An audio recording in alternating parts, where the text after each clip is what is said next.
The Book of Job. Job, chapter 1. In the land of Uz there lived a man whose name was Job. This man was blameless and upright. He feared God and shunned evil. He had 7 sons and 3 daughters, and he owned 7,000 sheep, 3,000 camels, 500 yoke of oxen, and 500 donkeys, and had a large number of servants. He was the greatest man among all the people of the East. His sons used to hold feasts in their homes on their birthdays, and they would invite their 3 sisters to eat and drink with them. When a period of feasting had run its course, Job would make arrangements for them to be purified. Early in the morning he would sacrifice a burnt offering for each of them, thinking, "Perhaps my children have sinned and cursed God in their hearts." This was Job's regular custom. One day the angels came to present themselves before the Lord, and Satan also came with them.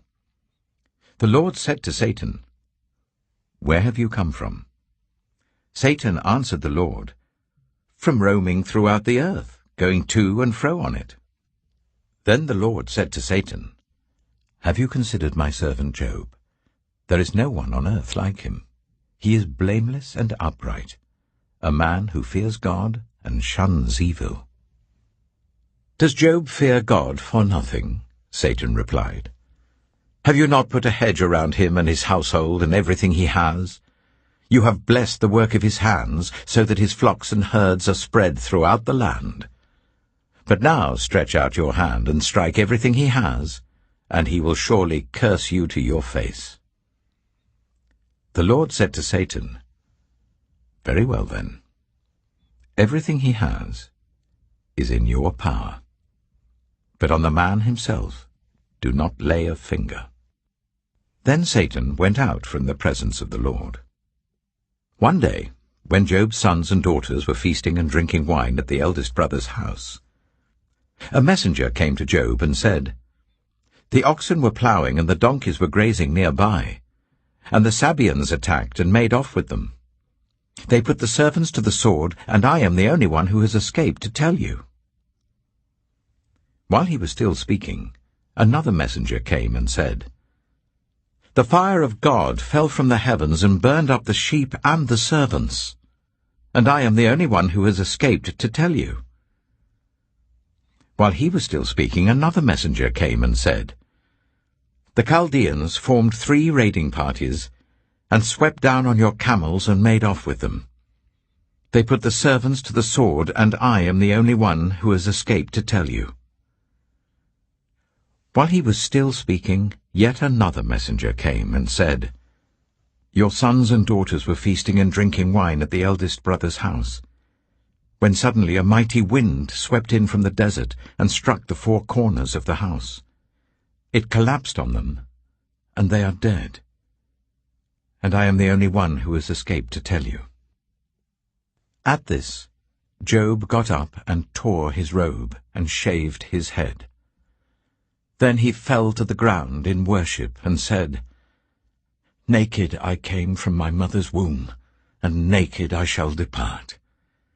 The Lord gave, and the Lord has taken away. May the name of the Lord be praised." In all this, Job did not sin by charging God with wrongdoing. Job, chapter 2. On another day the angels came to present themselves before the Lord, and Satan also came with them to present himself before him. And the Lord said to Satan, "Where have you come from?" Satan answered the Lord, "From roaming throughout the earth, going to and fro on it." Then the Lord said to Satan, "Have you considered my servant Job? There is no one on earth like him. He is blameless and upright, a man who fears God and shuns evil. And he still maintains his integrity, though you incited me against him to ruin him without any reason." "Skin for skin," Satan replied. "A man will give all he has for his own life. But now stretch out your hand and strike his flesh and bones, and he will surely curse you to your face." The Lord said to Satan, "Very well then. he is in your hands. But you must spare his life." So Satan went out from the presence of the Lord, and afflicted Job with painful sores from the soles of his feet to the crown of his head. Then Job took a piece of broken pottery, and scraped himself with it as he sat among the ashes. His wife said to him, "Are you still maintaining your integrity? Curse God and die." He replied, "You are talking like a foolish woman. Shall we accept good from God and not trouble?" In all this, Job did not sin in what he said. When Job's 3 friends, Eliphaz the Temanite, Bildad the Shuhite, and Zophar the Naamathite, heard about all the troubles that had come upon him, they set out from their homes and met together by agreement to go and sympathize with him and comfort him. When they saw him from a distance, they could hardly recognize him. They began to weep aloud, and they tore their robes and sprinkled dust on their heads. Then they sat on the ground with him for 7 days and 7 nights. No one said a word to him, because they saw how great his suffering was. Job chapter 3. After this, Job opened his mouth and cursed the day of his birth. He said, "May the day of my birth perish, and the night that said a boy is conceived. That day, may it turn to darkness. May God above not care about it. May no light shine on it. May gloom and utter darkness claim it once more. May a cloud settle over it. May blackness overwhelm it. That night, may thick darkness seize it. May it not be included among the days of the year, nor be entered in any of the months. May that night be barren. May no shout of joy be heard in it. May those who curse days curse that day. Those who are ready to rouse Leviathan, may its morning stars become dark. May it wait for daylight in vain, and not see the first rays of dawn. For it did not shut the doors of the womb on me, to hide trouble from my eyes. Why did I not perish at birth, and die as I came from the womb? Why were there knees to receive me, and breasts that I might be nursed? For now I would be lying down in peace. I would be asleep and at rest with kings and rulers of the earth, who built for themselves places now lying in ruins, with princes who had gold, who filled their houses with silver. Or why was I not hidden away in the ground, like a stillborn child, like an infant who never saw the light of day? There the wicked cease from turmoil, and there the weary are at rest. Captives also enjoy their ease. They no longer hear the slave drivers shout. The small and the great are there, and the slaves are freed from their owners. Why is light given to those in misery, and life to the bitter of soul, to those who long for death that does not come, who search for it more than for hidden treasure, who are filled with gladness and rejoice when they reach the grave? Why is life given to a man whose way is hidden, whom God has hedged in? For sighing has become my daily food, my groans pour out like water. What I feared has come upon me. What I dreaded has happened to me. I have no peace, no quietness. I have no rest, but only turmoil. Job chapter 4. Then Eliphaz the Temanite replied, "If someone ventures a word with you, will you be impatient? But who can keep from speaking? Think how you have instructed many, how you have strengthened feeble hands. Your words have supported those who stumbled, you have strengthened faltering knees. But now trouble comes to you, and you are discouraged. It strikes you, and you are dismayed. Should not your piety be your confidence, and your blameless ways your hope? Consider now, who, being innocent, has ever perished? Where were the upright ever destroyed? As I have observed, those who plough evil and those who sow trouble reap it. At the breath of God they perish. At the blast of his anger they are no more. The lions may roar and growl, yet the teeth of the great lions are broken. The lion perishes for lack of prey, and the cubs of the lioness are scattered. A word was secretly brought to me. My ears caught a whisper of it. Amid disquieting dreams in the night, when deep sleep falls on people, fear and trembling seized me and made all my bones shake. A spirit glided past my face, and the hair on my body stood on end. It stopped, but I could not tell what it was. A form stood before my eyes, and I heard a hushed voice. "Can a mortal be more righteous than God? Can even a strong man be more pure than his Maker?" If God places no trust in his servants, if he charges his angels with error, how much more those who live in houses of clay, whose foundations are in the dust, who are crushed more readily than a moth. Between dawn and dusk they are broken to pieces. Unnoticed they perish forever. Are not the cords of their tent pulled up, so that they die without wisdom? Job chapter 5. Call if you will, but who will answer you? To which of the holy ones will you turn? Resentment kills a fool, and envy slays the simple. I myself have seen a fool taking root, but suddenly his house was cursed. His children are far from safety, crushed in court without a defender. The hungry consume his harvest, taking it even from among thorns, and the thirsty pant after his wealth. For hardship does not spring from the soil, nor does trouble sprout from the ground. Yet man is born to trouble, as surely as sparks fly upwards. But if I were you, I would appeal to God. I would lay my cause before him. He performs wonders that cannot be fathomed, miracles that cannot be counted. He provides rain for the earth. He sends water on the countryside. The lowly he sets on high, and those who mourn are lifted to safety. He thwarts the plans of the crafty, so that their hands achieve no success. He catches the wise in their craftiness, and the schemes of the wily are swept away. Darkness comes upon them in the daytime. At noon they grope as in the night. He saves the needy from the sword in their mouth. He saves them from the clutches of the powerful. So the poor have hope, and injustice shuts its mouth. Blessed is the one whom God corrects. So do not despise the discipline of the Almighty. For he wounds, but he also binds up. He injures, but his hands also heal. From 6 calamities he will rescue you, in 7 no harm will touch you. In famine he will deliver you from death, and in battle from the stroke of the sword. You will be protected from the lash of the tongue, and need not fear when destruction comes. You will laugh at destruction and famine, and need not fear the wild animals. For you will have a covenant with the stones of the field, and the wild animals will be at peace with you.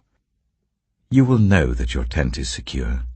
You will take stock of your property and find nothing missing.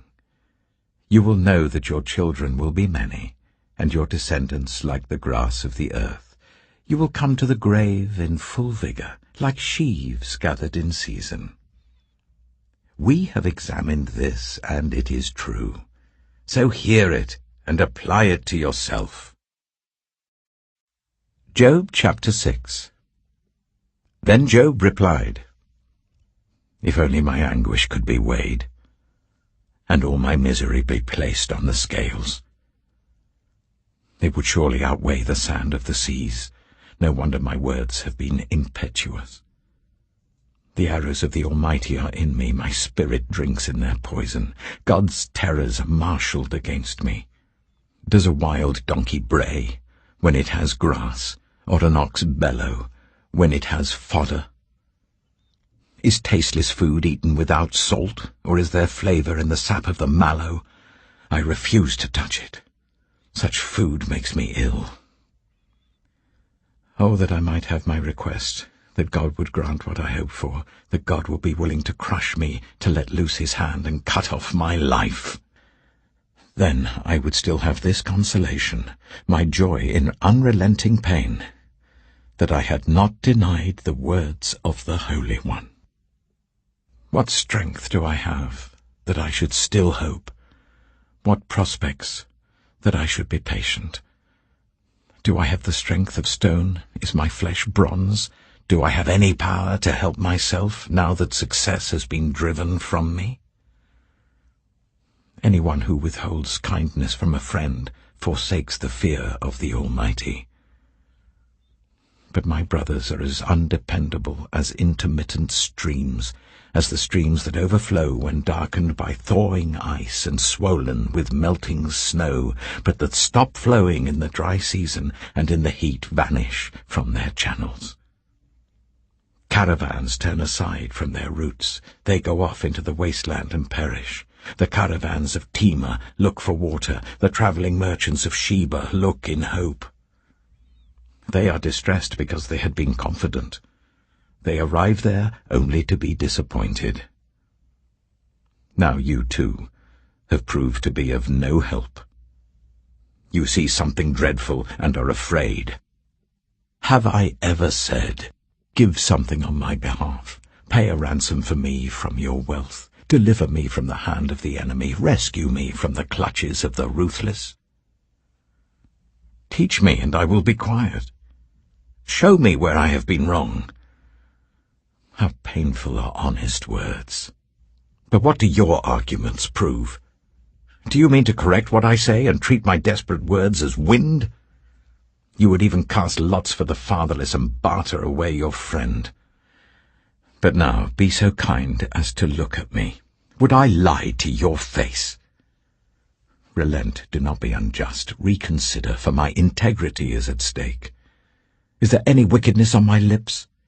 Can my mouth not discern malice? Job chapter 7. Do not mortals have hard service on earth? Are not their days like those of hired labourers? Like a slave longing for the evening shadows, or a hired labourer waiting to be paid, so I have been allotted months of futility, and nights of misery have been assigned to me. When I lie down, I think, how long before I get up? The night drags on, and I toss and turn until dawn. My body is clothed with worms and scabs. My skin is broken and festering. My days are swifter than a weaver's shuttle, and they come to an end without hope. Remember, O God, that my life is but a breath. My eyes will never see happiness again. The eye that now sees me will see me no longer. You will look for me, but I will be no more. As a cloud vanishes and is gone, so one who goes down to the grave does not return. He will never come to his house again. His place will know him no more. Therefore I will not keep silent. I will speak out in the anguish of my spirit. I will complain in the bitterness of my soul. Am I the sea, or the monster of the deep, that you put me under guard? When I think my bed will comfort me, and my couch will ease my complaint, even then you frighten me with dreams and terrify me with visions, so that I prefer strangling and death rather than this body of mine. I despise my life. I would not live forever. Let me alone. My days have no meaning. What is mankind that you make so much of them, that you give them so much attention, that you examine them every morning and test them every moment? Will you never look away from me, or let me alone even for an instant? If I have sinned, what have I done to you, you who see everything we do? Why have you made me your target? Have I become a burden to you? Why do you not pardon my offences and forgive my sins? For I shall soon lie down in the dust. You will search for me, but I shall be no more. Job chapter 8. Then Bildad the Shuhite replied, How long will you say such things? Your words are a blustering wind. Does God pervert justice? Does the Almighty pervert what is right? When your children sinned against him, he gave them over to the penalty of their sin. But if you will seek God earnestly and plead with the Almighty, if you are pure and upright, even now, he will rouse himself on your behalf and restore you to your prosperous state. Your beginnings will seem humble, so prosperous will your future be. Ask the former generations and find out what their ancestors learned. For we were born only yesterday and know nothing, and our days on earth are but a shadow. Will they not instruct you and tell you?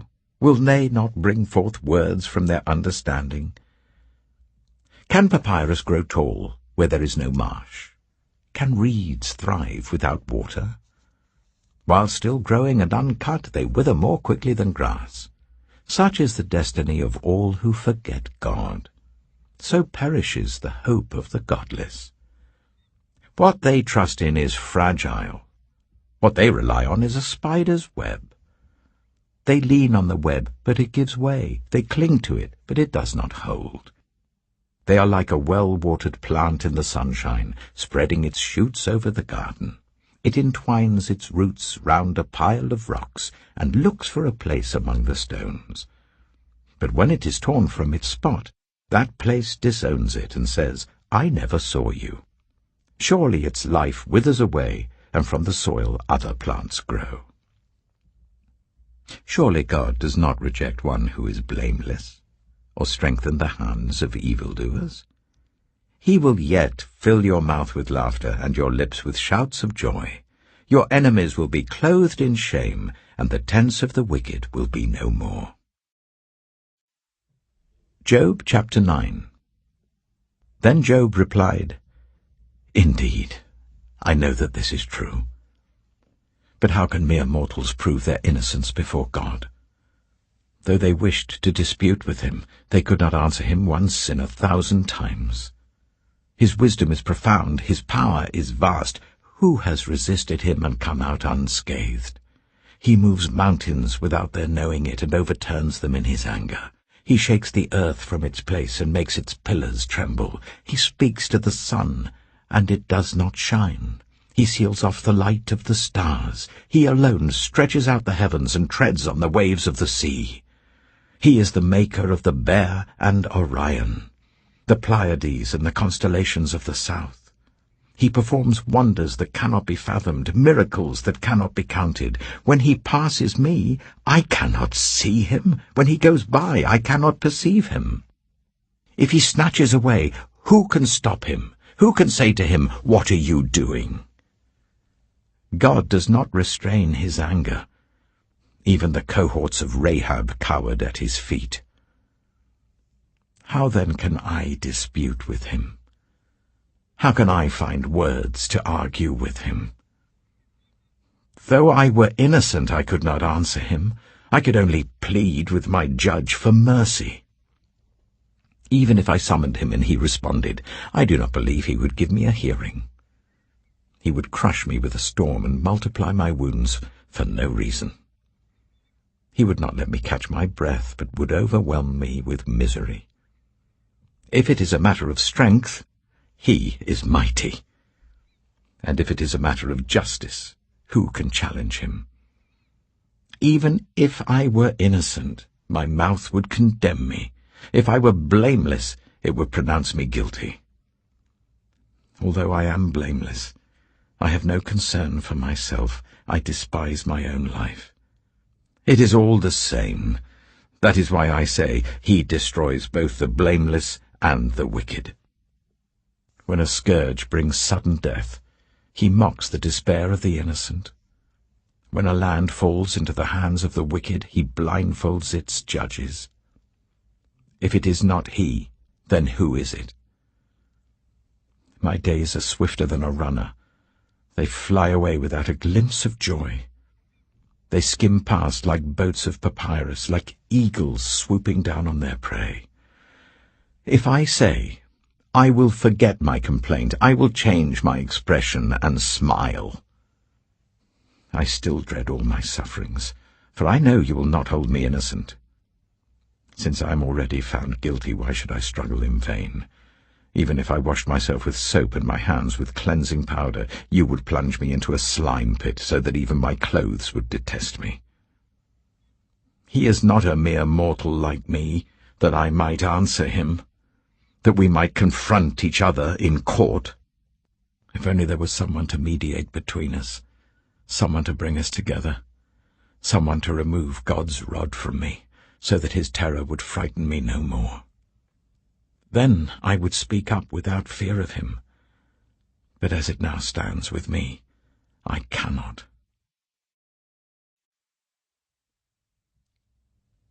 Job chapter 10. I loathe my very life. Therefore I will give free rein to my complaint and speak out in the bitterness of my soul. I say to God, do not declare me guilty, but tell me what charges you have against me. Does it please you to oppress me, to spurn the work of your hands, while you smile on the plans of the wicked? Do you have eyes of flesh? Do you see as a mortal sees? Are your days like those of a mortal, or your years like those of a strong man, that you must search out my faults and probe after my sin? Though you know that I am not guilty, and that no one can rescue me from your hand. Your hands shaped me and made me. Will you now turn and destroy me? Remember that you molded me like clay. Will you now turn me to dust again? Did you not pour me out like milk and curdle me like cheese, clothe me with skin and flesh, and knit me together with bones and sinews? You gave me life and showed me kindness, and in your providence watched over my spirit. But this is what you concealed in your heart, and I know that this was in your mind. If I sinned, you would be watching me, and would not let my offense go unpunished. If I am guilty, woe to me. Even if I am innocent, I cannot lift up my head, for I am full of shame and drowned in my affliction. If I hold my head high, you stalk me like a lion, and again display your awesome power against me. You bring new witnesses against me, and increase your anger towards me. Your forces come against me, wave upon wave. Why then did you bring me out of the womb? I wish I had died before any eye saw me. If only I had never come into being, or had been carried straight from the womb to the grave. Are not my few days almost over? Turn away from me so that I can have a moment's joy before I go to the place of no return, to the land of gloom and utter darkness, to the land of deepest night, of utter darkness and disorder, where even the light is like darkness. Job chapter 11. Then Zophar the Naamathite replied, Are all these words to go unanswered? Is this talker to be vindicated? Will your idle talk reduce others to silence? Will no one rebuke you when you mock? You say to God, My beliefs are flawless, and I am pure in your sight. Oh, how I wish that God would speak, that he would open his lips against you, and disclose to you the secrets of wisdom, for true wisdom has two sides. Know this, God has even forgotten some of your sin. Can you fathom the mysteries of God? Can you probe the limits of the Almighty? They are higher than the heavens above. What can you do? They are deeper than the depths below. What can you know? Their measure is longer than the earth and wider than the sea. If he comes along and confines you in prison and convenes a court, who can oppose him? Surely he recognizes deceivers, and when he sees evil, does he not take note? But the witless can no more become wise than a wild donkey's colt can be born human. Yet, if you devote your heart to him, and stretch out your hands to him, if you put away the sin that is in your hand, and allow no evil to dwell in your tent, then, free of fault, you will lift up your face. You will stand firm and without fear. You will surely forget your trouble, recalling it only as waters gone by. Life will be brighter than noonday, and darkness will become like morning. You will be secure because there is hope. You will look about you and take your rest in safety. You will lie down with no one to make you afraid, and many will court your favor. But the eyes of the wicked will fail, and escape will elude them. Their hope will become a dying gasp. Job chapter 12. Then Job replied, "Doubtless you are the only people who matter, and wisdom will die with you. But I have a mind as well as you. I'm not inferior to you. Who does not know all these things? I have become a laughingstock to my friends, though I called on God, and he answered, a mere laughingstock, though righteous and blameless. Those who are at ease have contempt for misfortune, as the fate of those whose feet are slipping. The tents of marauders are undisturbed, and those who provoke God are secure, those whom God has in his hand. But ask the animals, and they will teach you, or the birds in the sky, and they will tell you. Or speak to the earth, and it will teach you, or let the fish in the sea inform you. Which of all these does not know that the hand of the Lord has done this? In his hand is the life of every creature and the breath of all mankind. Does not the ear test words as the tongue tastes food? Is not wisdom found among the aged? Does not long life bring understanding? To God belong wisdom and power. Counsel and understanding are his. What he tears down cannot be rebuilt. Those he imprisons cannot be released. If he holds back the waters, there is drought. If he lets them loose, they devastate the land. To him belong strength and insight. Both deceived and deceiver are his. He leads rulers away stripped, and makes fools of judges. He takes off the shackles put on by kings and ties a loincloth around their waist. He leads priests away stripped and overthrows officials long established. He silences the lips of trusted advisers and takes away the discernment of elders. He pours contempt on nobles and disarms the mighty. He reveals the deep things of darkness and brings utter darkness into the light. He makes nations great and destroys them. He enlarges nations and disperses them. He deprives the leaders of the earth of their reason. He makes them wander in a trackless waste. They grope in darkness with no light. He makes them stagger like drunkards.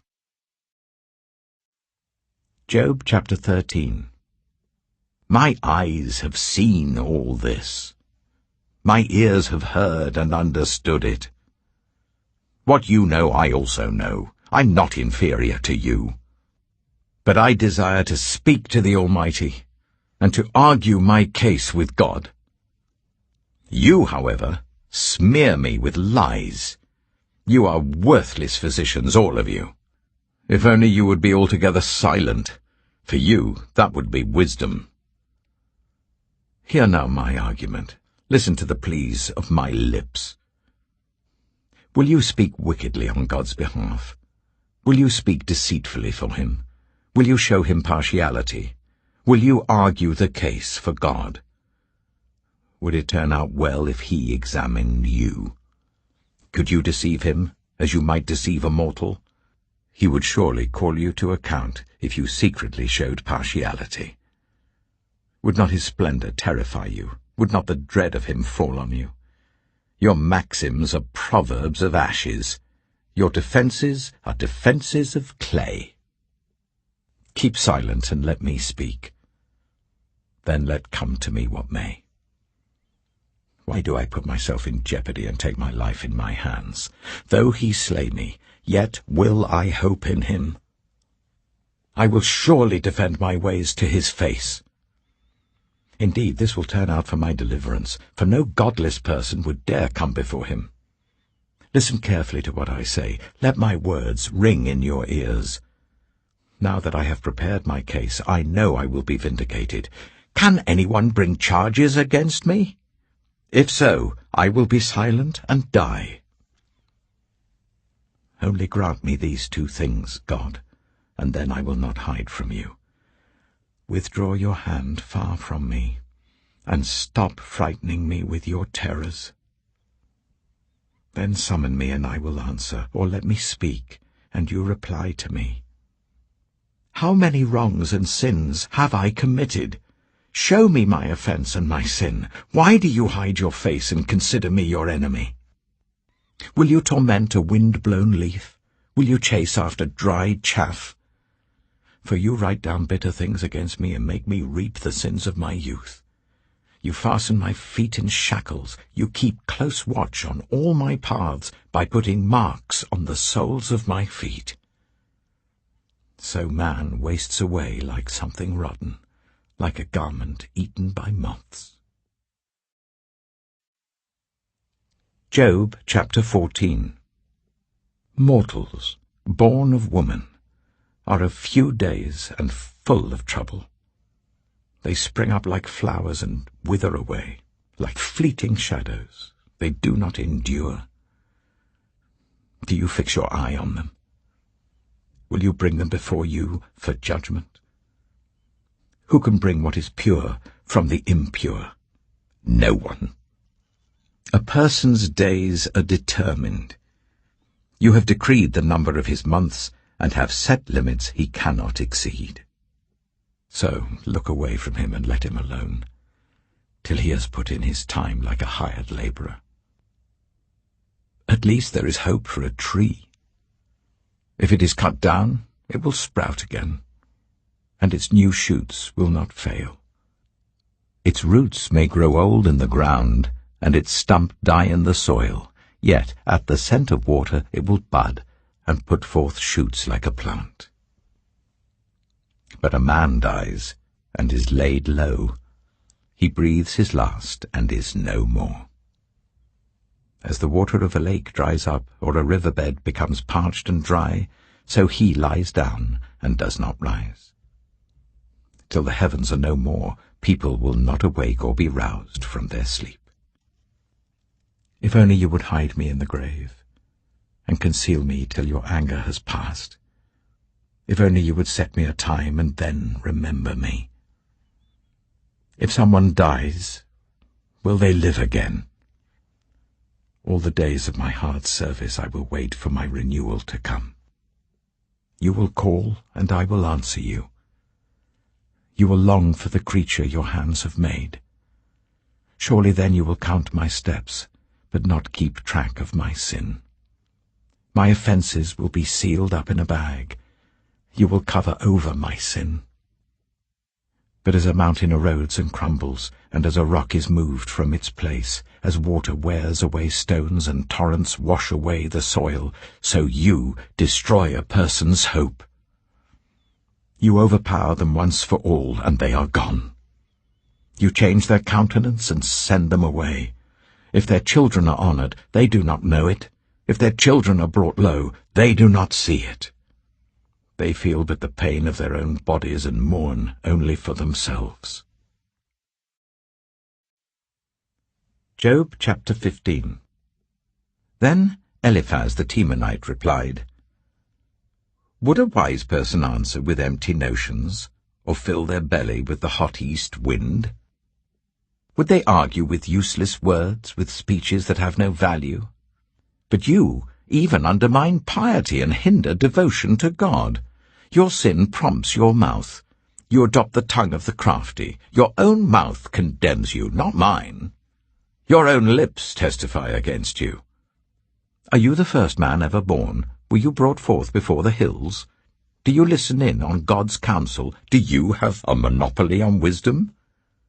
What do you know that we do not know? What insights do you have that we do not have?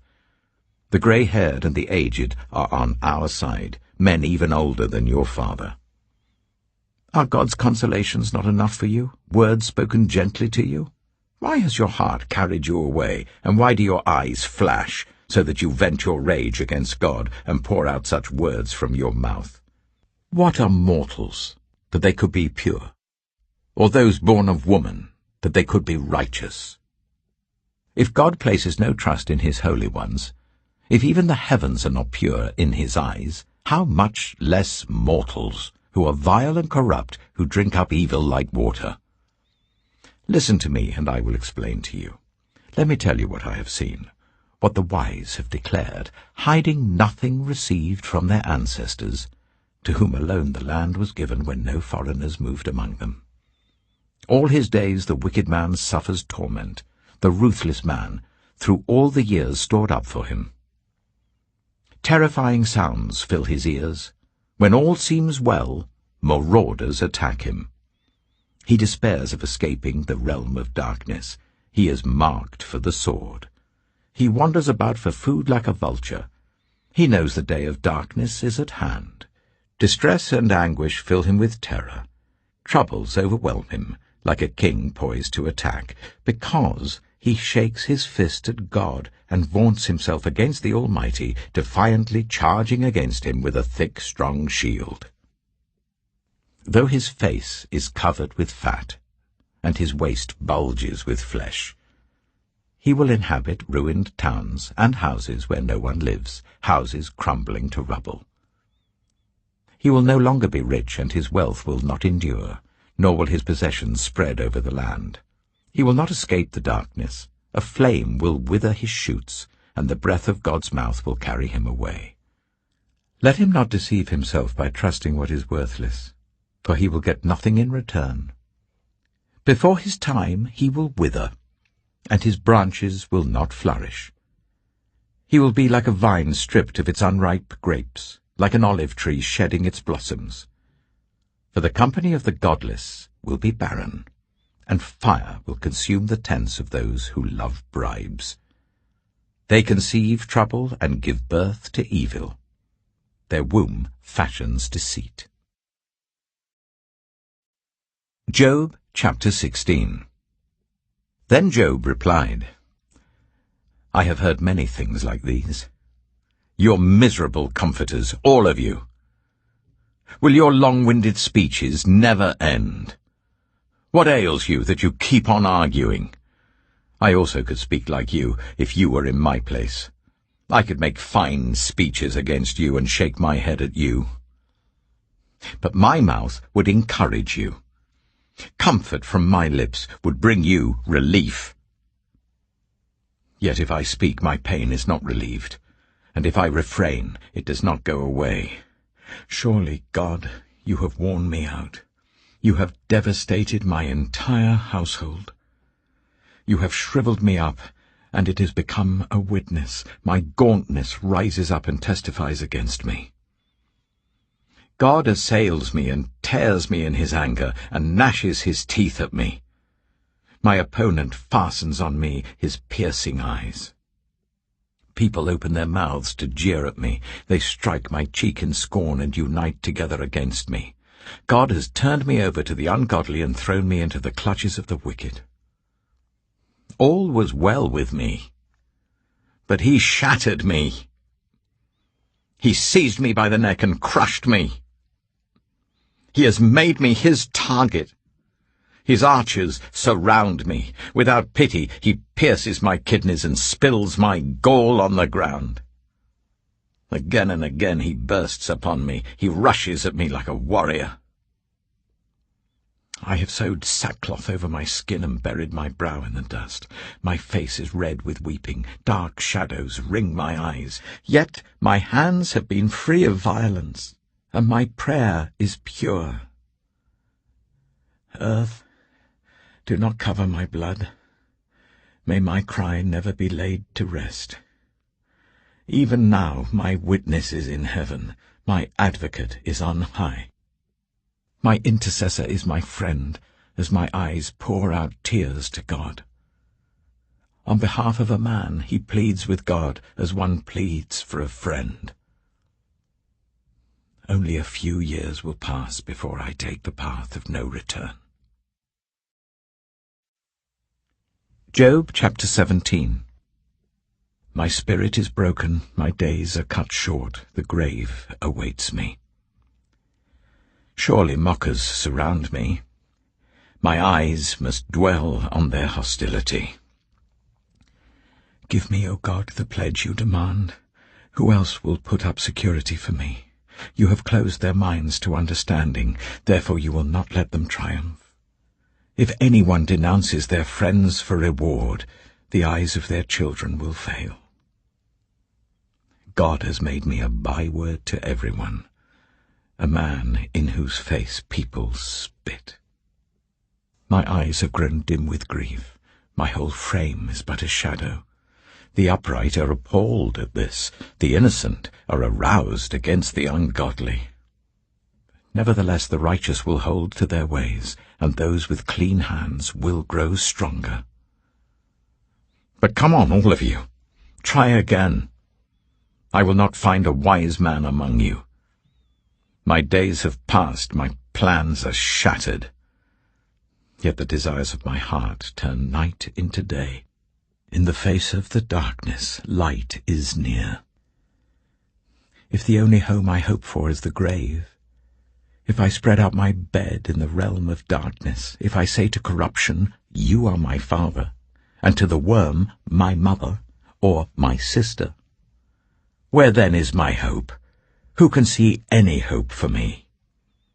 Will it go down to the gates of death? Will we descend together into the dust?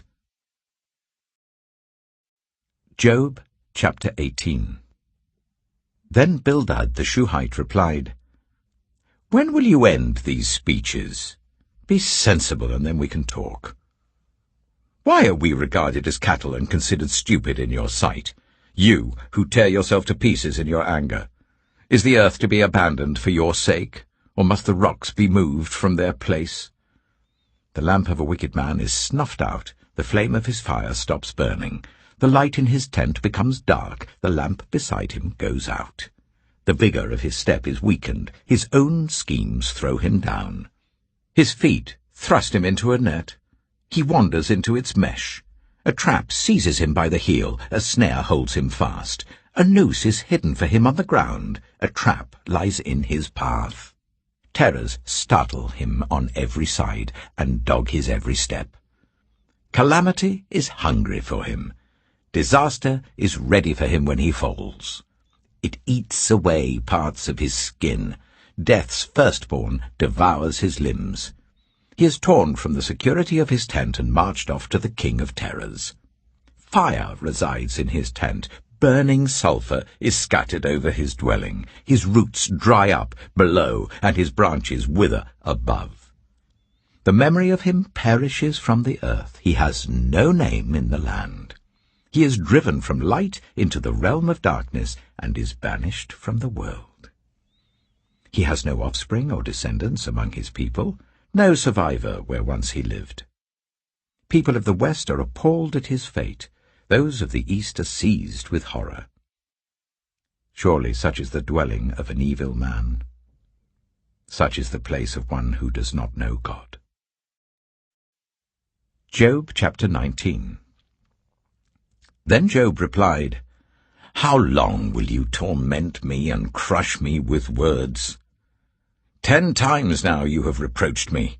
Shamelessly you attack me. If it is true that I have gone astray, my error remains my concern alone. If indeed you would exalt yourselves above me and use my humiliation against me, then know that God has wronged me and drawn his net around me. Though I cry, violence, I get no response. Though I call for help, there is no justice. He has blocked my way so that I cannot pass. He has shrouded my paths in darkness. He has stripped me of my honour and removed the crown from my head. He tears me down on every side till I am gone. He uproots my hope like a tree. His anger burns against me. He counts me among his enemies. His troops advance in force. They build a siege ramp against me and encamp around my tent. He has alienated my family from me. My acquaintances are completely estranged from me. My relatives have gone away. My closest friends have forgotten me. My guests and my female servants count me a foreigner. They look upon me as a stranger. I summon my servant, but he does not answer, though I beg him with my own mouth. My breath is offensive to my wife. I'm loathsome to my own family. Even the little boys scorn me. When I appear, they ridicule me. All my intimate friends detest me. Those I love have turned against me. I am nothing but skin and bones. I have escaped only by the skin of my teeth. Have pity on me, my friends. Have pity, for the hand of God has struck me. Why do you pursue me as God does? Will you never get enough of my flesh?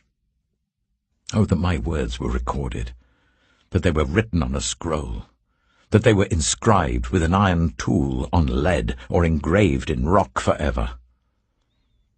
I know that my Redeemer lives, and that in the end he will stand on the earth. And after my skin has been destroyed, yet in my flesh I will see God. I myself will see him with my own eyes, I and not another. How my heart yearns within me. If you say, "How we will hound him, since the root of the trouble lies in him," you should fear the sword yourselves. For wrath will bring punishment by the sword, and then you will know that there is judgment. Job chapter 20. Then Zophar the Naamathite replied, My troubled thoughts prompt me to answer because I am greatly disturbed. I hear a rebuke that dishonors me, and my understanding inspires me to reply. Surely you know how it has been from old, ever since mankind was placed on the earth, that the mirth of the wicked is brief, the joy of the godless lasts but a moment. Though the pride of the godless person reaches to the heavens and his head touches the clouds, he will perish forever, like his own dung. Those who have seen him will say, Where is he? Like a dream he flies away, no more to be found, banished like a vision of the night. The eye that saw him will not see him again. His place will look on him no more. His children must make amends to the poor, his own hands must give back his wealth. The youthful vigour that fills his bones will lie with him in the dust.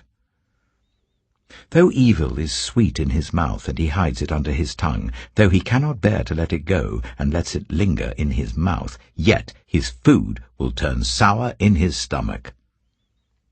It will become the venom of serpents within him. He will spit out the riches he swallowed. God will make his stomach vomit them up. He will suck the poison of serpents. The fangs of an adder will kill him. He will not enjoy the streams, the rivers flowing with honey and cream. What he toiled for, he must give back uneaten. He will not enjoy the profit from his trading. For he has oppressed the poor and left them destitute. He has seized houses he did not build. Surely he will have no respite from his craving. He cannot save himself by his treasure. Nothing is left for him to devour. His prosperity will not endure. In the midst of his plenty, distress will overtake him. The full force of misery will come upon him. When he has filled his belly, God will vent his burning anger against him and rain down his blows on him. Though he flees from an iron weapon, a bronze-tipped arrow pierces him. He pulls it out of his back, the gleaming point out of his liver. Terrors will come over him. Total darkness lies in wait for his treasures. A fire unfanned will consume him, and devour what is left in his tent. The heavens will expose his guilt. The earth will rise up against him. A flood will carry off his house, rushing waters on the day of God's wrath. Such is the fate God allots the wicked, the heritage appointed for them by God. Job chapter 21. Then Job replied, Listen carefully to my words. Let this be the consolation you give me. Bear with me while I speak, and after I have spoken, mock on. Is my complaint directed to a human being? Why should I not be impatient? Look at me, and be appalled. Clap your hand over your mouth. When I think about this, I'm terrified. Trembling seizes my body. Why do the wicked live on, growing old and increasing in power? They see their children established around them, their offspring before their eyes. Their homes are safe and free from fear. The rod of God is not on them. Their bulls never fail to breed. Their cows calve and do not miscarry. They send forth their children as a flock. Their little ones dance about. They sing to the music of tambourine and lyre. They make merry to the sound of the pipe. They spend their years in prosperity and go down to the grave in peace. Yet they say to God, "Leave us alone. We have no desire to know your ways. Who is the Almighty that we should serve him? What would we gain by praying to him?" But their prosperity is not in their own hands. So I stand aloof from the plans of the wicked. Yet how often is the lamp of the wicked snuffed out? How often does calamity come upon them, the fate God allots in his anger? How often are they like straw before the wind, like chaff swept away by a gale? It is said, God stores up the punishment of the wicked for their children. Let him repay the wicked, so that they themselves will experience it. Let their own eyes see their destruction. Let them drink the cup of the wrath of the Almighty. For what do they care about the families they leave behind when their allotted months come to an end? Can anyone teach knowledge to God, since he judges even the highest?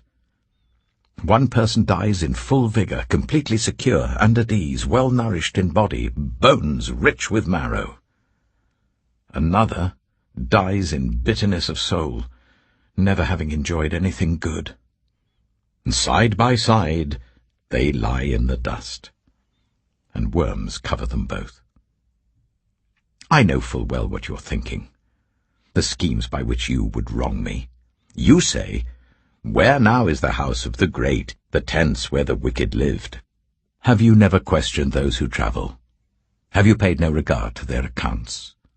That the wicked are spared from the day of calamity, that they are delivered from the day of wrath? Who denounces their conduct to their face? Who repays them for what they have done? They are carried to the grave, and watch is kept over their tombs. The soil in the valley is sweet to them. Everyone follows after them, and a countless throng goes before them. So how can you console me with your nonsense? Nothing is left of your answers but falsehood. Job chapter 22. Then Eliphaz the Temanite replied, "Can a man be of benefit to God? Can even a wise person benefit him? What pleasure would it give the Almighty if you were righteous? What would he gain if your ways were blameless? Is it for your piety that he rebukes you and brings charges against you? Is not your wickedness great? Are not your sins endless? You demanded security from your relatives for no reason. You stripped people of their clothing, leaving them naked. You gave no water to the weary, and you withheld food from the hungry, though you were a powerful man owning land, an honored man living on it. And you sent widows away empty-handed and broke the strength of the fatherless. That is why snares are all around you, why sudden peril terrifies you, why it is so dark that you cannot see, and why a flood of water covers you. Is not God in the heights of heaven? And see how lofty are the highest stars. Yet you say, what does God know? Does he judge through such darkness? Thick clouds veil him, so he does not see us as he goes about in the vaulted heavens. Will you keep to the old path that the wicked have trod? They were carried off before their time, their foundations washed away by a flood. They said to God, "Leave us alone. What can the Almighty do to us?" Yet it was he who filled their houses with good things. So I stand aloof from the plans of the wicked. The righteous see their ruin and rejoice. The innocent mock them, saying, "Surely our foes are destroyed, and fire devours their wealth." Submit to God, and be at peace with him. In this way prosperity will come to you. Accept instruction from his mouth, and lay up his words in your heart. If you return to the Almighty, you will be restored. If you remove wickedness far from your tent, and assign your nuggets to the dust, your gold of Ophir to the rocks in the ravines. Then the Almighty will be your gold, the choicest silver for you. Surely then you will find delight in the Almighty and will lift up your face to God. You will pray to him and he will hear you, and you will fulfill your vows. What you decide on will be done, and light will shine on your ways. When people are brought low and you say, "Lift them up," then he will save the downcast. He will deliver even one who is not innocent, who will be delivered through the cleanness of your hands. Job chapter 23. Then Job replied, "Even today my complaint is bitter. His hand is heavy in spite of my groaning. If only I knew where to find him, if only I could go to his dwelling, I would state my case before him and fill my mouth with arguments. I would find out what he would answer me and consider what he would say to me. Would he vigorously oppose me with great power? No. He would not press charges against me. There the upright can establish their innocence before him, and there I would be delivered forever from my judge. But if I go to the east, he is not there. If I go to the west, I do not find him. When he is at work in the north, I do not see him. When he turns to the south, I catch no glimpse of him. But he knows the way that I take. When he has tested me, I shall come forth as gold. My feet have closely followed his steps. I have kept to his way without turning aside. I have not departed from the commands of his lips. I have treasured the words of his mouth more than my daily bread. But he stands alone, and who can oppose him? He does whatever he pleases. He carries out his decree against me, and many such plans he still has in store. That is why I am terrified before him. When I think of all this, I fear him. God has made my heart faint. The Almighty has terrified me. Yet I am not silenced by the darkness, by the thick darkness that covers my face. Job chapter 24. Why does the Almighty not set times for judgment? Why must those who know him look in vain for such days? There are those who move boundary stones. They pasture flocks they have stolen. They drive away the orphan's donkey and take the widow's ox in pledge. They thrust the needy from the path and force all the poor of the land into hiding. Like wild donkeys in the desert, the poor go about their labor of foraging food. The wasteland provides food for their children. They gather fodder in the fields and glean in the vineyards of the wicked. Lacking clothes, they spend the night naked. They have nothing to cover themselves in the cold. They are drenched by mountain rains and hug the rocks for lack of shelter. The fatherless child is snatched from the breast. The infant of the poor is seized for a debt. Lacking clothes, they go about naked. They carry the sheaves, but still go hungry. They crush olives among the terraces. They tread the wine presses, yet suffer thirst. The groans of the dying rise from the city, and the souls of the wounded cry out for help. But God charges no one with wrongdoing. There are those who rebel against the light, who do not know its ways or stay in its paths. When daylight is gone, the murderer rises up, kills the poor and needy, and in the night steals forth like a thief. The eye of the adulterer watches for dusk. He thinks, "No eye will see me," and he keeps his face concealed.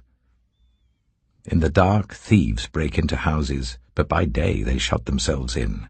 They want nothing to do with the light. For all of them, midnight is their morning. They make friends with the terrors of darkness. Yet they are foam on the surface of the water.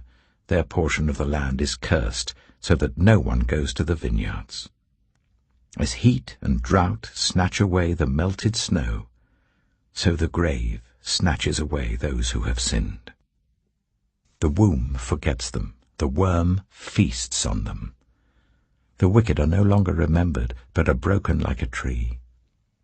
They prey on the barren and childless woman, and to the widow they show no kindness. But God drags away the mighty by his power. Though they become established, they have no assurance of life. He may let them rest in a feeling of security, but his eyes are on their ways. For a little while they are exalted, and then they are gone. They are brought low and gathered up like all others. They are cut off like ears of corn. If this is not so, who can prove me false and reduce my words to nothing? Job chapter 25. Then Bildad the Shuhite replied, Dominion and awe belong to God. He establishes order in the heights of heaven. Can his forces be numbered? On whom does his light not rise? How then can a mortal be righteous before God? How can one born of woman be pure? If even the moon is not bright, and the stars are not pure in his eyes, how much less a mortal, who is but a maggot, a human being, who is only a worm. Job chapter 26.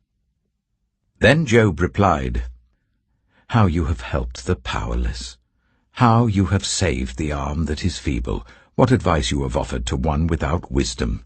And what great insight you have displayed! Who has helped you utter these words, and whose spirit spoke from your mouth? The dead are in deep anguish, those beneath the waters and all that live in them. The realm of the dead is naked before God. Destruction lies uncovered.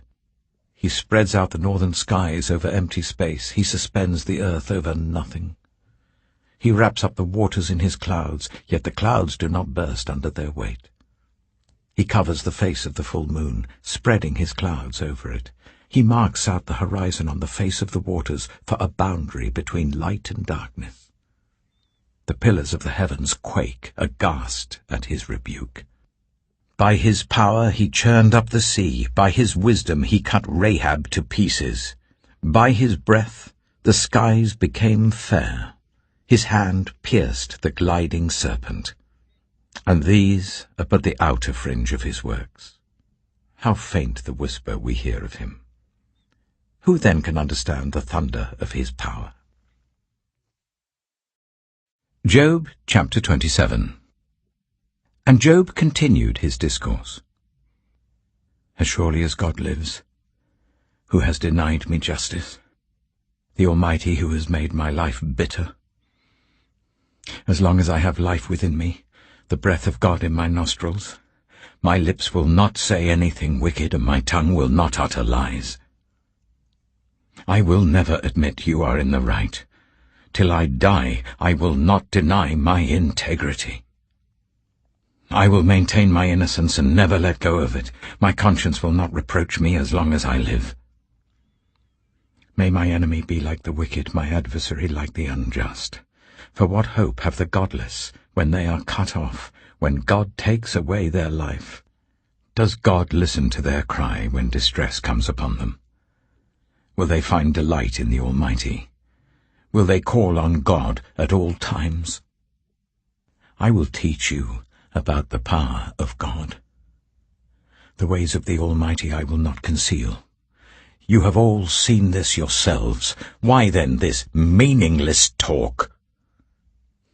Here is the fate God allots to the wicked, the heritage a ruthless man receives from the Almighty. However many his children, their fate is the sword. His offspring will never have enough to eat. The plague will bury those who survive him, and their widows will not weep for them. Though he heaps up silver like dust, and clothes like piles of clay, what he lays up the righteous will wear, and the innocent will divide his silver. The house he builds is like a moth's cocoon, like a hut made by a watchman. He lies down wealthy, but will do so no more. When he opens his eyes, all is gone. Terrors overtake him like a flood. A tempest snatches him away in the night. The east wind carries him off, and he is gone. It sweeps him out of his place. It hurls itself against him without mercy as he flees headlong from its power. It claps its hands in derision and hisses him out of his place. Job chapter 28. There is a mine for silver, and a place where gold is refined. Iron is taken from the earth, and copper is smelted from ore. Mortals put an end to the darkness. They search out the farthest recesses for ore in the blackest darkness. Far from human dwellings they cut a shaft in places untouched by human feet. Far from other people they dangle and sway. The earth from which food comes is transformed below as by fire. Lapis lazuli comes from its rocks, and its dust contains nuggets of gold. No bird of prey knows that hidden path. No falcon's eye has seen it. Proud beasts do not set foot on it, and no lion prowls there. People assault the flinty rock with their hands and lay bare the roots of the mountains. They tunnel through the rock. Their eyes see all its treasures. They search the sources of the rivers and bring hidden things to light. But where can wisdom be found? Where does understanding dwell? No mortal comprehends its worth. It cannot be found in the land of the living. The deep says, "It is not in me." The sea says, "It is not with me." It cannot be bought with the finest gold, nor can its price be weighed out in silver. It cannot be bought with the gold of Ophir, with precious onyx or lapis lazuli. Neither gold nor crystal can compare with it, nor can it be had for jewels of gold. Coral and jasper are not worthy of mention. The price of wisdom is beyond rubies. The topaz of Cush cannot compare with it. It cannot be bought with pure gold. Where then does wisdom come from? Where does understanding dwell? It is hidden from the eyes of every living thing, concealed even from the birds in the sky. Destruction and death say, "Only a rumor of it has reached our ears." God understands the way to it, and he alone knows where it dwells. For he views the ends of the earth and sees everything under the heavens. When he established the force of the wind and measured out the waters, when he made a decree for the rain and a path for the thunderstorm, then he looked at wisdom and appraised it.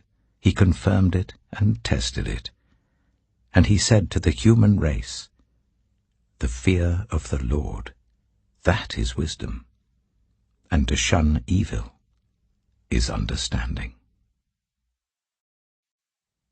Job chapter 29. Job continued his discourse. How I long for the months gone by, for the days when God watched over me, when his lamp shone on my head, and by his light I walked through darkness. Oh, for the days when I was in my prime, when God's intimate friendship blessed my house, when the Almighty was still with me and my children were around me, when my path was drenched with cream, and the rock poured out for me streams of olive oil. When I went to the gate of the city and took my seat in the public square, the young men saw me and stepped aside, and the old men rose to their feet. The chief men refrained from speaking and covered their mouths with their hands. The voices of the nobles were hushed, and their tongues stuck to the roof of their mouths. Whoever heard me spoke well of me, and those who saw me commended me, because I rescued the poor who cried for help, and the fatherless who had none to assist them. The one who was dying blessed me. I made the widow's heart sing. I put on righteousness as my clothing, justice was my robe and my turban. I was eyes to the blind and feet to the lame. I was a father to the needy. I took up the case of the stranger.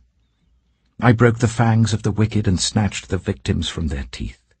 I thought, I shall die in my own house, my days as numerous as the grains of sand. My roots will reach to the water, and the dew will lie all night on my branches. My glory will not fade. The bow will be ever new in my hand. People listened to me expectantly, waiting in silence for my counsel. After I had spoken, they spoke no more. My words fell gently on their ears. They waited for me as for showers, and drank in my words as the spring rain. When I smiled at them, they scarcely believed it. The light of my face was precious to them. I chose the way for them and sat as their chief. I dwelt as a king among his troops. I was like one who comforts mourners. Job chapter 30. But now they mock me, men younger than I, whose fathers I would have disdained to put with my sheepdogs. Of what use was the strength of their hands to me, since their vigour had gone from them? Haggard from want and hunger, they roamed the parched land in desolate wastelands at night. In the brush they gathered salt herbs, and their food was the root of the broom bush. They were banished from human society, shouted at as if they were thieves. They were forced to live in the dry stream beds, among the rocks and in holes in the ground. They brayed among the bushes and huddled in the undergrowth. A base and nameless brood, they were driven out of the land. And now those young men mock me in song.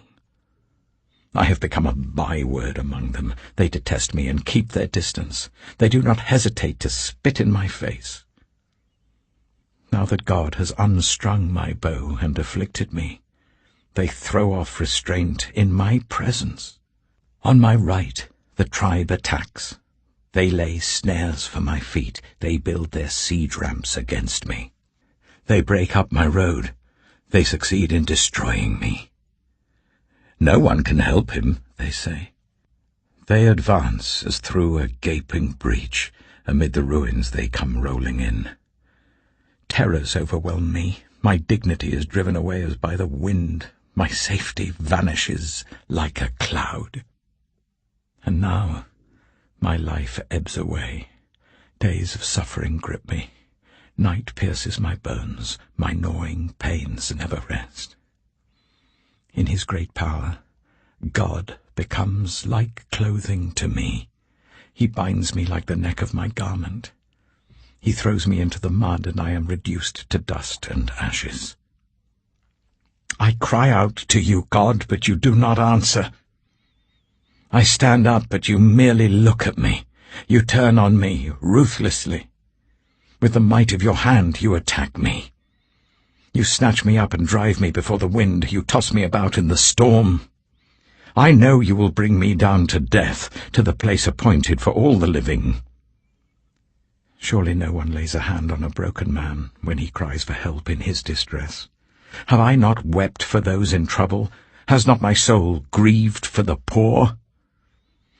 Yet when I hoped for good, evil came. When I looked for light, then came darkness. The churning inside me never stops. Days of suffering confront me. I go about blackened, but not by the sun. I stand up in the assembly and cry for help. I have become a brother of jackals, a companion of owls. My skin grows black and peels. My body burns with fever. My lyre is tuned to mourning, and my pipe to the sound of wailing. Job chapter 31. I made a covenant with my eyes, not to look lustfully at a young woman. For what is our lot from God above, our heritage from the Almighty on high? Is it not ruin for the wicked, disaster for those who do wrong? Does he not see my ways and count my every step? If I have walked with falsehood, or my foot has hurried after deceit, let God weigh me in honest scales, and he will know that I am blameless. If my steps have turned from the path, if my heart has been led by my eyes, or if my hands have been defiled, then may others eat what I have sown, and may my crops be uprooted. If my heart has been enticed by a woman, or if I have lurked at my neighbour's door, then may my wife grind another man's grain, and may other men sleep with her. For that would have been wicked, a sin to be judged. It is a fire that burns to destruction. It would have uprooted my harvest. If I have denied justice to any of my servants, whether male or female, when they had a grievance against me, what will I do when God confronts me? What will I answer when called to account? Did not he who made me in the womb make them? Did not the same one form us both within our mothers? If I have denied the desires of the poor, or let the eyes of the widow grow weary, if I have kept my bread to myself, not sharing it with the fatherless, but from my youth I reared them as a father would, and from my birth I guided the widow, if I have seen anyone perishing for lack of clothing, or the needy without garments, and their hearts did not bless me for warming them with the fleece from my sheep, if I have raised my hand against the fatherless, knowing that I had influence in court, then let my arm fall from the shoulder, let it be broken off at the joint. For I dreaded destruction from God, and for fear of his splendor I could not do such things. If I have put my trust in gold, or said to pure gold, you are my security, if I have rejoiced over my great wealth, the fortune my hands had gained, if I have regarded the sun in its radiance, or the moon moving in splendor, so that my heart was secretly enticed and my hand offered them a kiss of homage, then these also would be sins to be judged, for I would have been unfaithful to God on high. If I have rejoiced at my enemy's misfortune, or gloated over the trouble that came to him, I have not allowed my mouth to sin by invoking a curse against their life. If those of my household have never said, who has not been filled with Job's meat? But no stranger had to spend the night in the street, for my door was always open to the traveller. If I have concealed my sin, as people do, by hiding my guilt in my heart, because I so feared the crowd and so dreaded the contempt of the clans, that I kept silent and would not go outside. Oh, that I had someone to hear me! I sign now my defence. Let the Almighty answer me. Let my accuser put his indictment in writing. Surely I would wear it on my shoulder. I would put it on like a crown. I would give him an account of my every step. I would present it to him as to a ruler. If my land cries out against me, and all its furrows are wet with tears, if I have devoured its yield without payment, or broken the spirit of its tenants, then let briars come up instead of wheat, and stinkweed instead of barley. The words of Job are ended.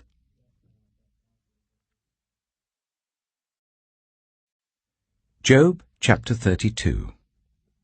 So these 3 men stopped answering Job, because he was righteous in his own eyes. But Elihu, son of Barachel, the Buzite of the family of Ram, became very angry with Job for justifying himself rather than God. He was also angry with the 3 friends because they had found no way to refute Job, and yet had condemned him. Now Elihu had waited before speaking to Job because they were older than he. But when he saw that the 3 men had nothing more to say, his anger was aroused. So Elihu, son of Barachel, the Buzite, said, I am young in years, and you are old. That is why I was fearful, not daring to tell you what I know. I thought age should speak, advanced years should teach wisdom. But it is the spirit in a person, the breath of the Almighty, that gives them understanding. It is not only the old who are wise, not only the aged who understand what is right. Therefore I say, listen to me. I too will tell you what I know. I waited while you spoke. I listened to your reasoning. While you were searching for words, I gave you my full attention. But not one of you has proved Job wrong. None of you has answered his arguments. Do not say, 'We have found wisdom.' Let God, not a man, refute him. But Job has not marshalled his words against me, and I will not answer him with your arguments. They are dismayed and have no more to say. Words have failed them. Must I wait, now that they are silent, now that they stand there with no reply? I too will have my say. I too will tell what I know. For I am full of words, and the spirit within me compels me. Inside I'm like bottled-up wine, like new wineskins ready to burst. I must speak and find relief. I must open my lips and reply. I will show no partiality, nor will I flatter anyone. For if I were skilled in flattery, my Maker would soon take me away. Job chapter 33. But now, Job, listen to my words. Pay attention to everything I say. I am about to open my mouth. My words are on the tip of my tongue. My words come from an upright heart. My lips sincerely speak what I know. The Spirit of God has made me. The breath of the Almighty gives me life. Answer me then, if you can. Stand up and argue your case before me. I am the same as you, in God's sight. I too am a piece of clay. No fear of me should alarm you, nor should my hand be heavy on you. But you have said in my hearing, I heard the very words, I am pure, I have done no wrong. I am clean and free from sin, yet God has found fault with me. He considers me his enemy. He fastens my feet in shackles. He keeps close watch on all my paths.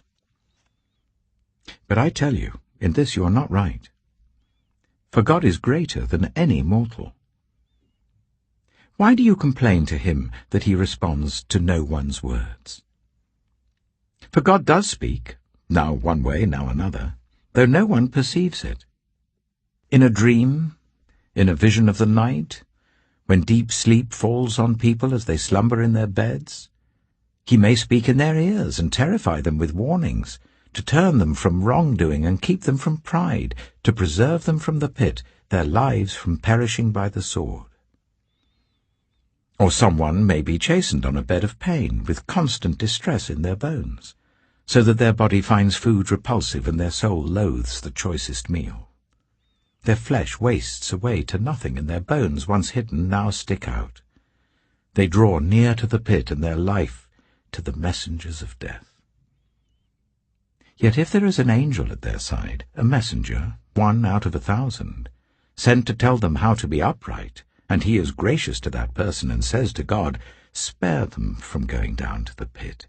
I have found a ransom for them. Let their flesh be renewed like a child's. Let them be restored as in the days of their youth. Then that person can pray to God and find favor with him. They will see God's face and shout for joy. He will restore them to full well-being. And they will go to others and say, I have sinned, and I have perverted what is right, but I did not get what I deserved. God has delivered me from going down to the pit, and I shall live to enjoy the light of life. God does all these things to a person, twice, even 3 times, to turn them back from the pit, that the light of life may shine on them. Pay attention, Job, and listen to me. Be silent, and I will speak. If you have anything to say, answer me. Speak up, for I want to vindicate you. But if not, then listen to me. Be silent, and I will teach you wisdom. Job chapter 34. Then Elihu said, Hear my words, you wise men. Listen to me, you men of learning. For the ear tests words as the tongue tastes food. Let us discern for ourselves what is right. Let us learn together what is good. Job says, I am innocent, but God denies me justice. Although I am right, I am considered a liar. Although I am guiltless, his arrow inflicts an incurable wound. Is there anyone like Job, who drinks scorn like water? He keeps company with evildoers. He associates with the wicked, for he says, there is no profit in trying to please God. So listen to me, you men of understanding. Far be it from God to do evil, from the Almighty to do wrong. He repays everyone for what they have done. He brings on them what their conduct deserves. It is unthinkable that God would do wrong, that the Almighty would pervert justice. Who appointed him over the earth? Who put him in charge of the whole world? If it were his intention, and he withdrew his spirit and breath, all humanity would perish together, and mankind would return to the dust. If you have understanding, hear this. Listen to what I say. Can someone who hates justice govern? Will you condemn the just and mighty one? Is he not the one who says to kings, you are worthless, and to nobles, you are wicked? Who shows no partiality to princes and does not favor the rich over the poor, for they are all the work of his hands? They die in an instant, in the middle of the night. The people are shaken and they pass away. The mighty are removed without human hand. His eyes are on the ways of mortals. He sees their every step. There is no deep shadow, no utter darkness, where evildoers can hide. God has no need to examine men further, that they should come before him for judgment. Without inquiry, he shatters the mighty and sets up others in their place. Because he takes note of their deeds, he overthrows them in the night and they are crushed. He punishes them for their wickedness where everyone can see them, because they turned from following him and had no regard for any of his ways. They caused the cry of the poor to come before him, so that he heard the cry of the needy. But if he remains silent, who can condemn him? If he hides his face, who can see him? Yet he is over individual and nation alike, to keep the godless from ruling, from laying snares for the people. Suppose someone says to God, I am guilty but will offend no more. Teach me what I cannot see. If I have done wrong, I will not do so again. Should God then reward you on your terms when you refuse to repent? You must decide, not I. So tell me what you know. Men of understanding declare, wise men who hear me say to me, Job speaks without knowledge, his words lack insight. Oh, that Job might be tested to the uttermost for answering like a wicked man. To his sin he adds rebellion. Scornfully he claps his hands among us and multiplies his words against God. Job chapter 35. Then Elihu said, Do you think this is just? You say, I am in the right, not God. Yet you ask him, what profit is it to me, and what do I gain by not sinning?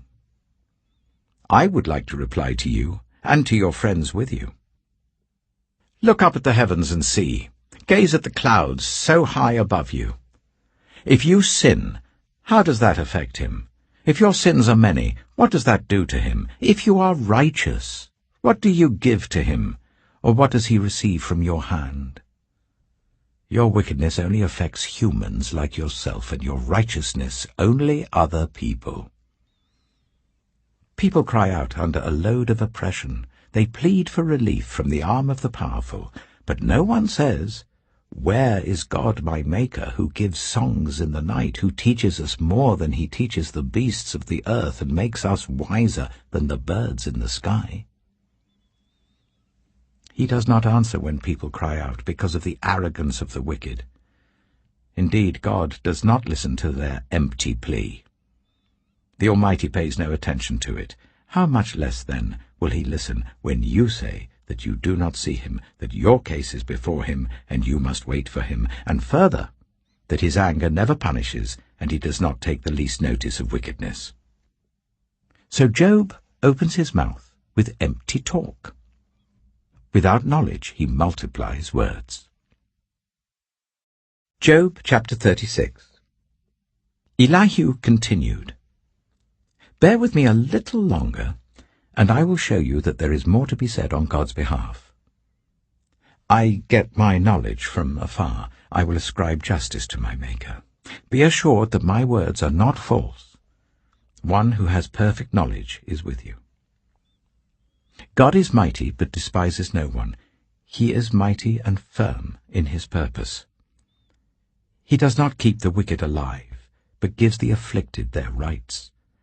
He does not take his eyes off the righteous. He enthrones them with kings and exalts them forever.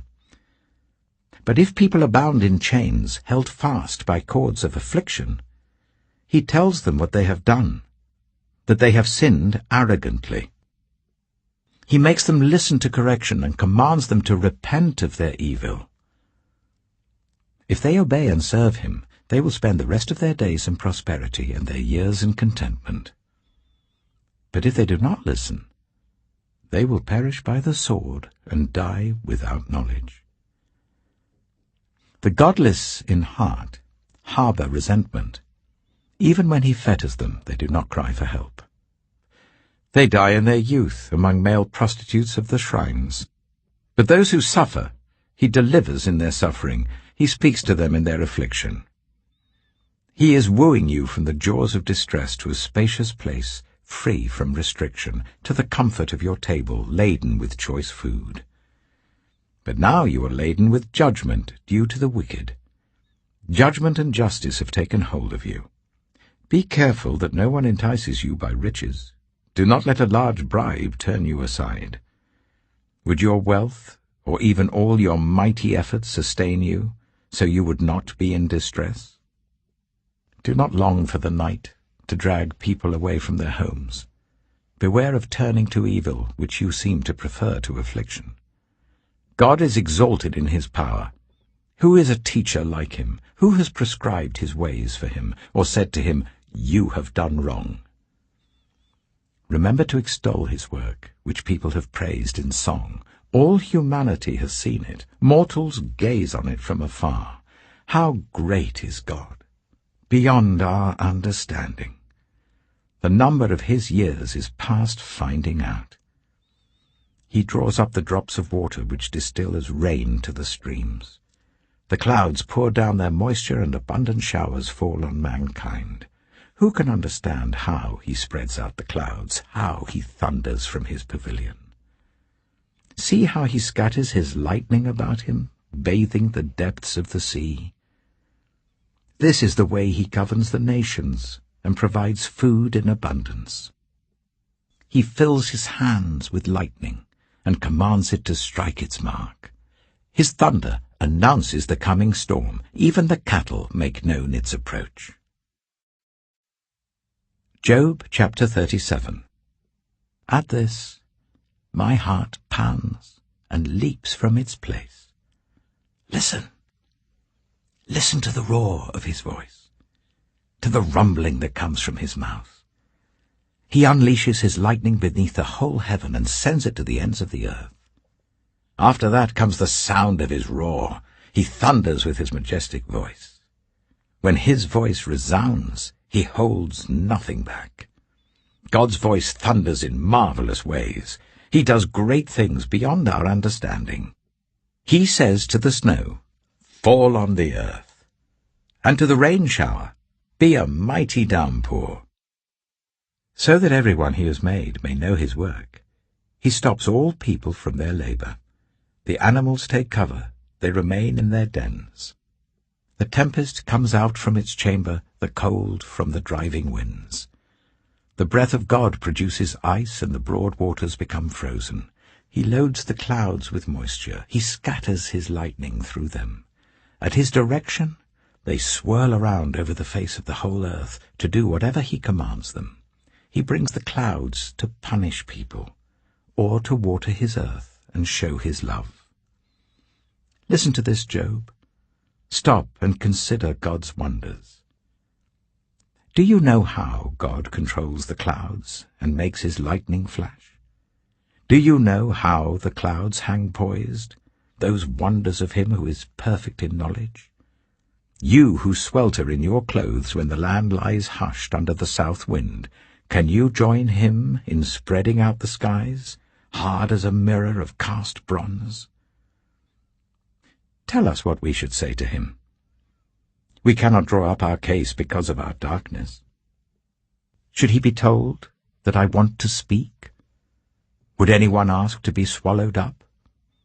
Now no one can look at the sun, bright as it is in the skies, after the wind has swept them clean.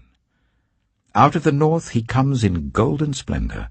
God comes in awesome majesty. The Almighty is beyond our reach and exalted in power. In his justice and great righteousness he does not oppress. Therefore people revere him. For does he not have regard for all the wise in heart? Job chapter 38. Then the Lord spoke to Job out of the storm.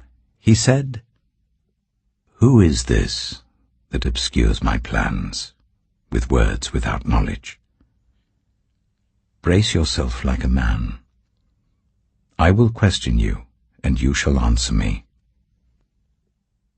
Where were you when I laid the earth's foundation?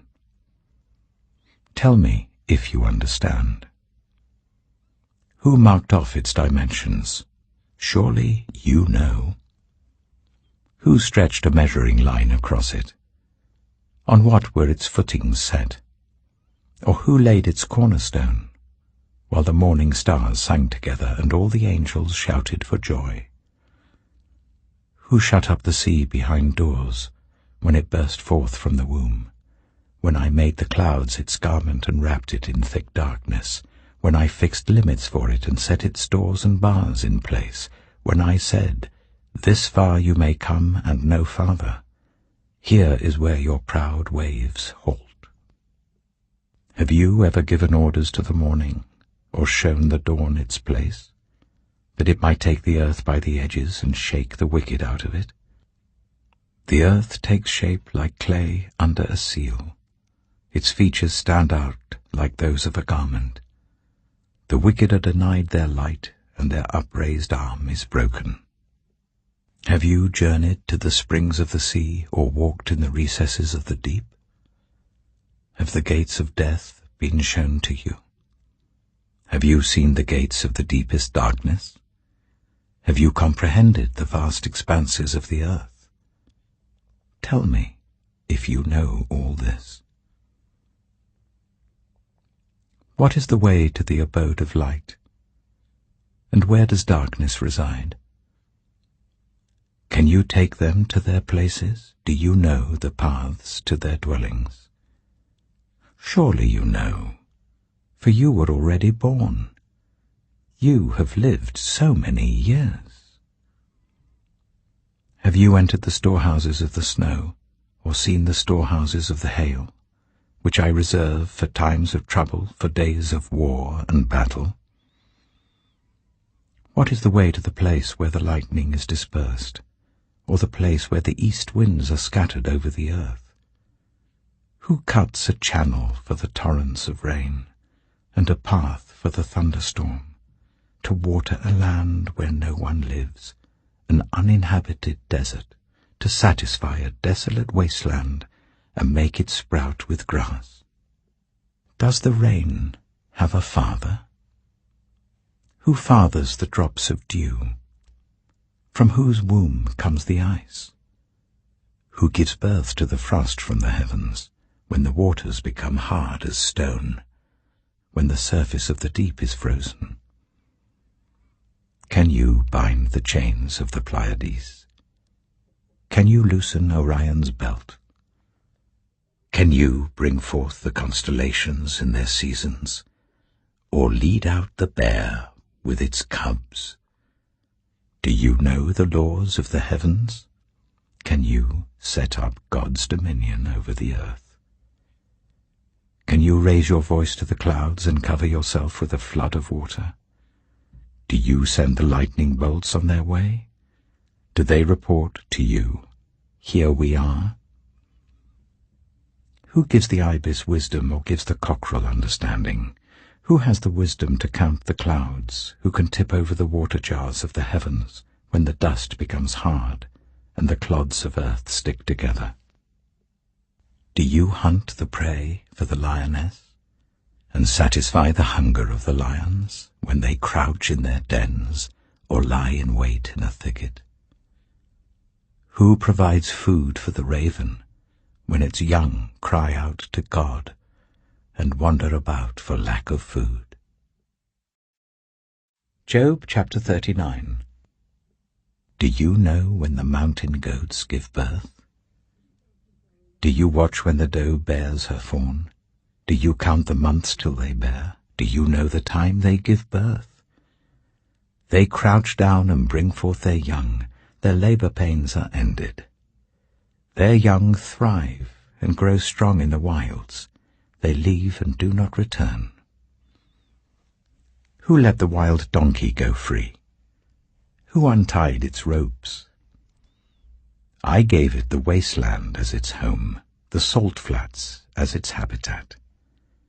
It laughs at the commotion in the town. It does not hear a driver's shout.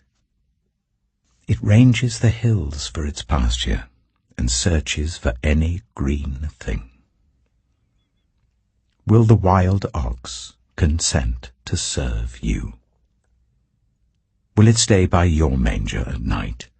Can you hold it to the furrow with a harness? Will it till the valleys behind you? Will you rely on it for its great strength? Will you leave your heavy work to it? Can you trust it to haul in your grain and bring it to your threshing floor?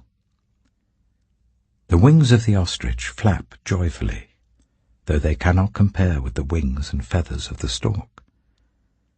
She lays her eggs on the ground and lets them warm in the sand, unmindful that a foot may crush them, that some wild animal may trample them. She treats her young harshly, as if they were not hers. She cares not that her labor was in vain, for God did not endow her with wisdom, or give her a share of good sense. Yet when she spreads her feathers to run, she laughs at horse and rider. Do you give the horse its strength, or clothe its neck with a flowing mane?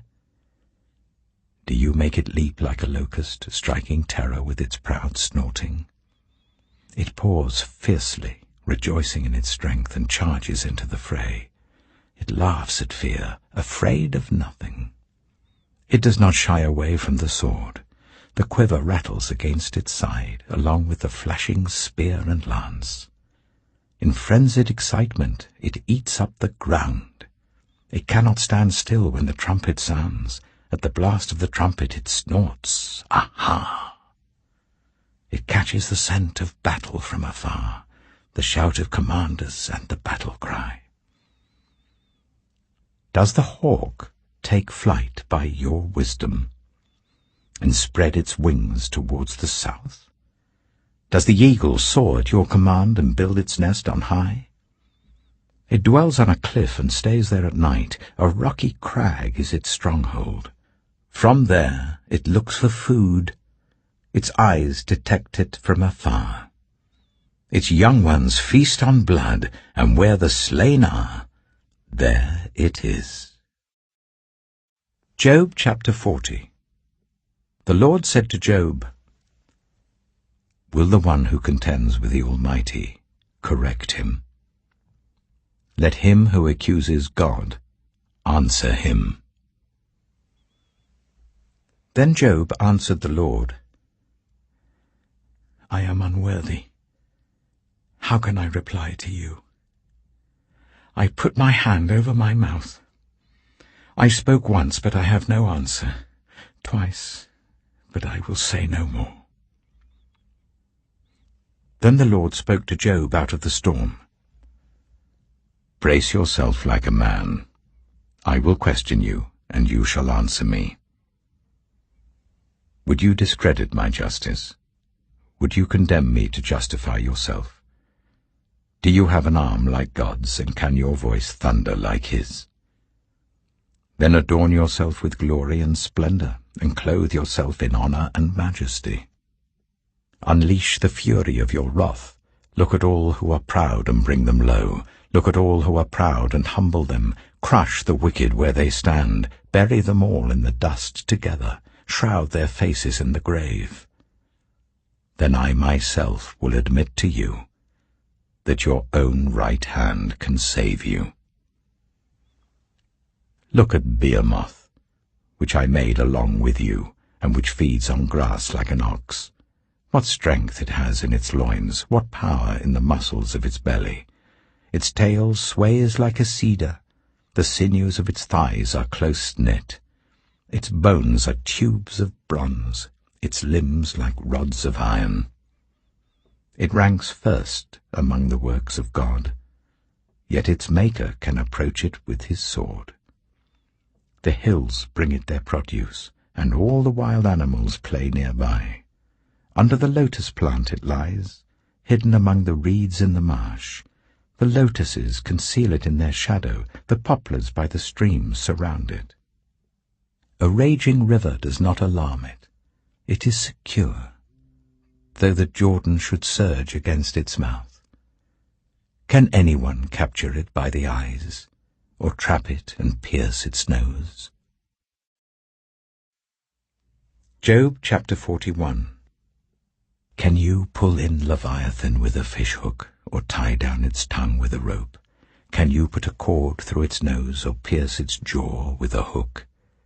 Will it keep begging you for mercy? Will it speak to you with gentle words? Will it make an agreement with you for you to take it as your slave for life? Can you make a pet of it like a bird, or put it on a leash for the young women in your house? Will traders barter for it? Will they divide it up among the merchants? Can you fill its hide with harpoons, or its head with fishing spears? If you lay a hand on it, you will remember the struggle, and never do it again. Any hope of subduing it is false. The mere sight of it is overpowering. No one is fierce enough to rouse it. Who then is able to stand against me? Who has a claim against me that I must pay? Everything under heaven belongs to me. I will not fail to speak of Leviathan's limbs, its strength and its graceful form. Who can strip off its outer coat? Who can penetrate its double coat of armor? Who dares open the doors of its mouth, ringed about with its fearsome teeth?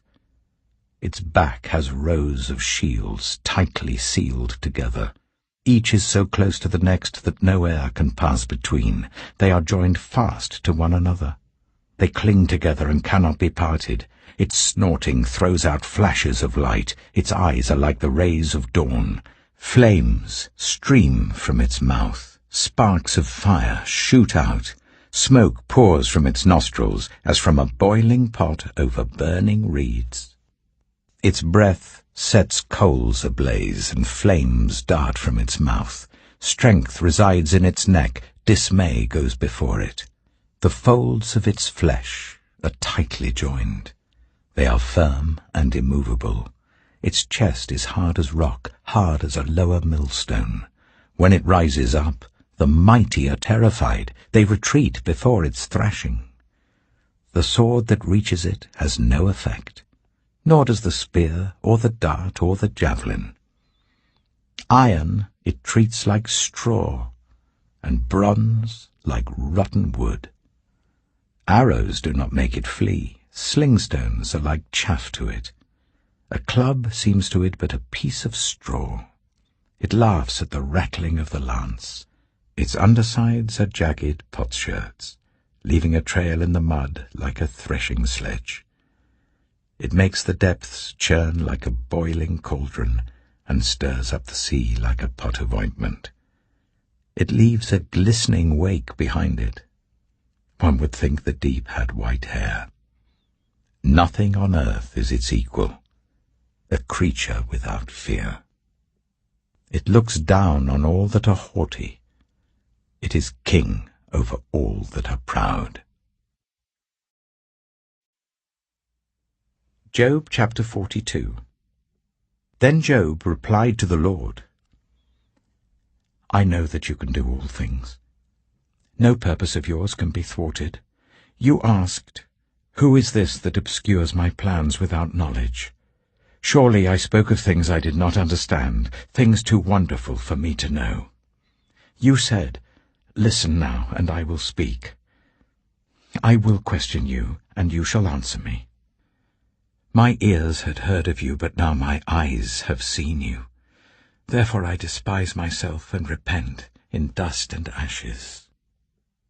After the Lord had said these things to Job, he said to Eliphaz the Temanite, "I am angry with you and your 2 friends, because you have not spoken the truth about me as my servant Job has. So now take 7 bulls and 7 rams, and go to my servant Job and sacrifice a burnt offering for yourselves. My servant Job will pray for you, and I will accept his prayer, and not deal with you according to your folly. You have not spoken the truth about me, as my servant Job has." So Eliphaz the Temanite, Bildad the Shuhite, and Zophar the Naamathite did what the Lord told them, and the Lord accepted Job's prayer. After Job had prayed for his friends, the Lord restored his fortunes, and gave him twice as much as he had before. All his brothers and sisters, and everyone who had known him before, came and ate with him in his house. They comforted and consoled him over all the trouble the Lord had brought on him, and each one gave him a piece of silver and a gold ring. The Lord blessed the latter part of Job's life more than the former part. He had 14,000 sheep, 6,000 camels, 1,000 yoke of oxen, and 1,000 donkeys. And he also had 7 sons and 3 daughters. The first daughter he named Jemimah, the second Keziah, and the third Karen-Happuch. Nowhere in all the land were there found women as beautiful as Job's daughters, and their father granted them an inheritance along with their brothers. After this, Job lived 140 years. He saw his children and their children to the 4th generation. And so Job died, an old man and full of years.